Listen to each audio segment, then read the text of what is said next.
Hello friends, आज बनाવું છું કાંદા લસણ વગરનું ટમેટા બટેકાનું શાક એકદમ સિમ્પલ પદ્ધતિથી જો ચટકેપટ થઈ જાય. તો પહેલાં આપણે લેવાનું છે, કઢાઈ મૂકી દીધું છે, મેં કઢાઈ ગરમ કરવા મૂક્યું છે. હવે એની અંદર નાખીશ તેલ.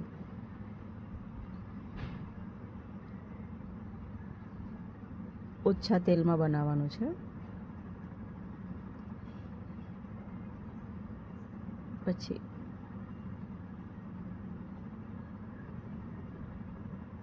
તેલ ગરમ થાય એટલે એની અંદર થોડીક નાખવાની છે રાઈ.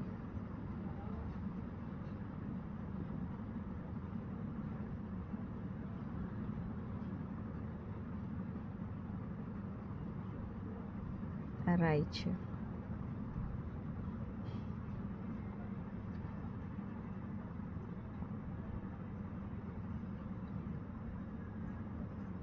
રાઈને તડતડ થવા દેવાની. રાઈ તડતડ થઈ જાય પછી એની અંદર નાખવાની છે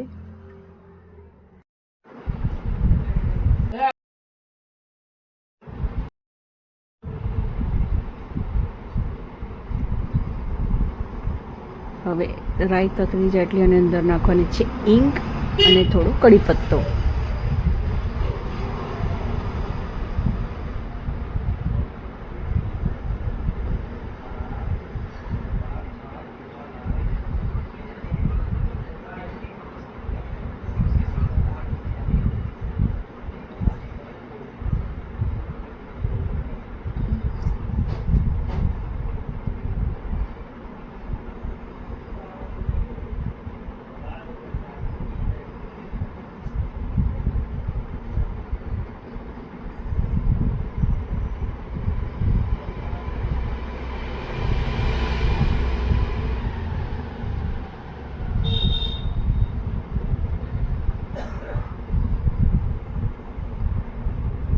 આ છે હિંગ,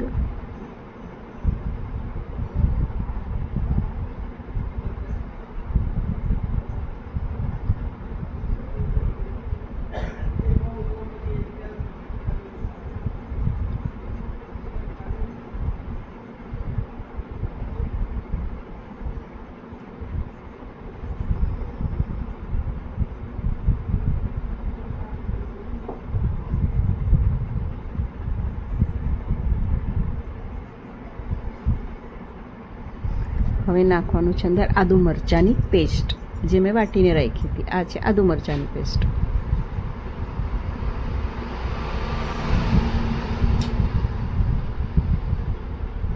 એને બરાબર સોતળવાનો બધો મસાલો. પછી એની અંદર આપણે નાખવાનું છે લાલ મરચું,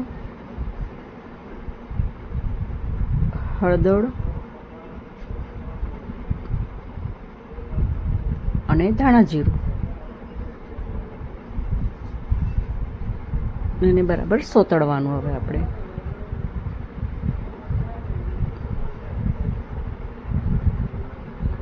બધું સોતળાઈ જાય એટલે એની અંદર નાખવાના છે ટામેટાં. કાપીને મેં રાખ્યા હતા એ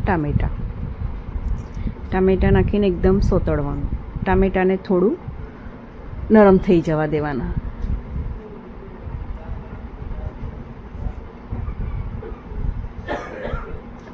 બધો મસાલો સોતળી જાય એટલે એની અંદર નાખવાનું છે હવે આપણે બટેકા જે મેં બાફીને રાખ્યા હતા બટેટા એ.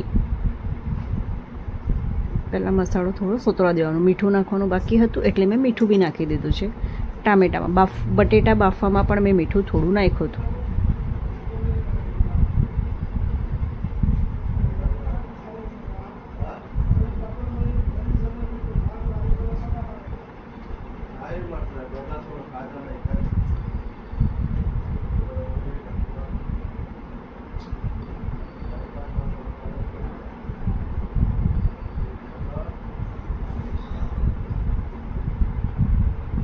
વચ્ચે વચ્ચે આપણે ચાળવતું રહેવાનું બરાબર. ટામેટાં બળે નહીં, નીચે લાગે. આમ બી ટામેટાનું પાણી છૂટશે એટલે મસાલો અંદર બરાબર સોતળાઈ જશે.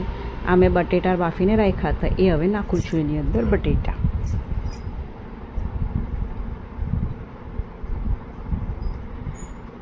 બટેટા નાખીને પણ બરાબર ચાળવવાનું. મસાલો બટેટામાં પણ લાગવો જોઈએ.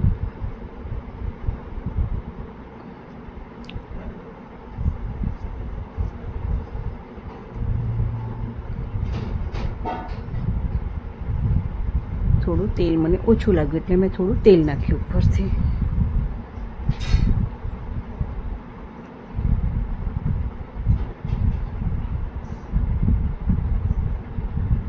હવે બરાબર ચારવી લેવાનું. 2-3 મિનિટ રવા દેવાનું.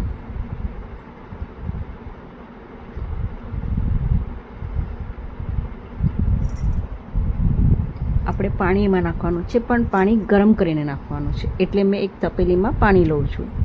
તમને બતાવું. બીજા ગેસ પર સાઈડમાં પાણી આપણે ગરમ કરવા મૂકવાનું.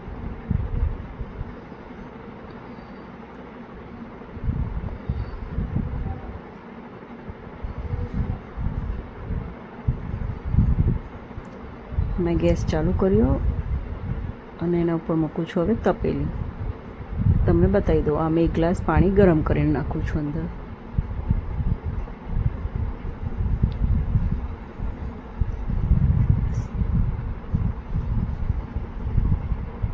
જ્યાં સુધી પાણી નહીં નાખે ત્યાં સુધી ખાલી બટેટા, ટામેટા અને મસાલાને સોતરતા રહેવાનું.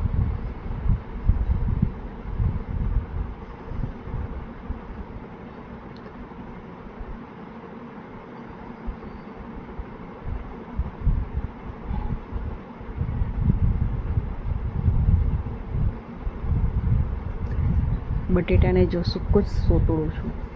હવે પાણી ગરમ થઈ ગયું છે.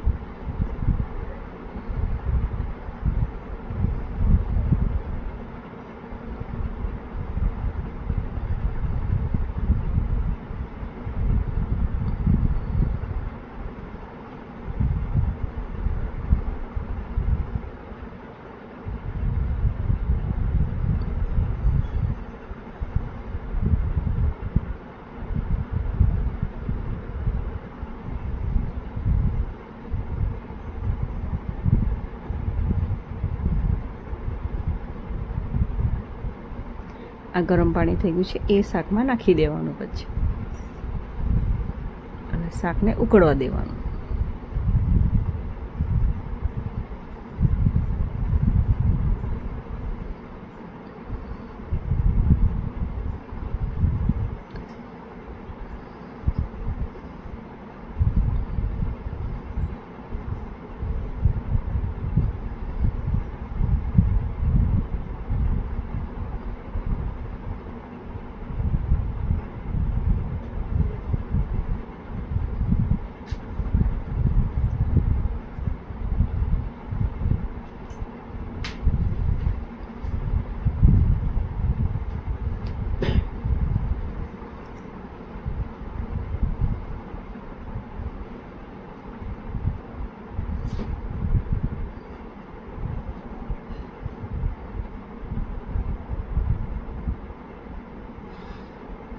થોડા લીલા ધાણા કાપીને નાખું છું.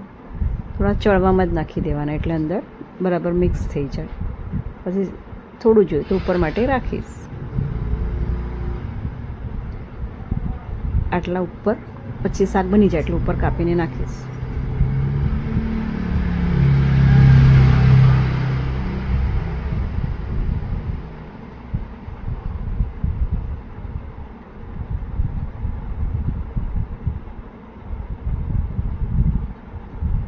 એના ઉપર પછી આપણે ઢાંકણ ઢાંકી દેવાનું અને થવા દેવાનું.